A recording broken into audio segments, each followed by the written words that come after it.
Hello. तर आपल्या प्रत्येकाच्या आयुष्यात ना असा एकतरी नमुना असतो बरं का. म्हणजे तुमच्याही आजूबाजूला असेल तर जरा विचार करून मला नक्की सांगा कमेंटमध्ये.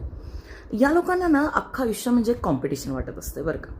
तर तुम्ही एखादी टू व्हीलर घेतली की यांना लगेच फोर व्हीलर घ्यायची असते. तुम्ही काश्मीरला ट्रिपला जाऊन आलात की यांना लगेच स्वित्झर्लंडला जायचं असतं. तुमच्या मुलांना 70% मार्क मिळाले की ह्यांच्या मुलांना 75च मिळवायचे असतात.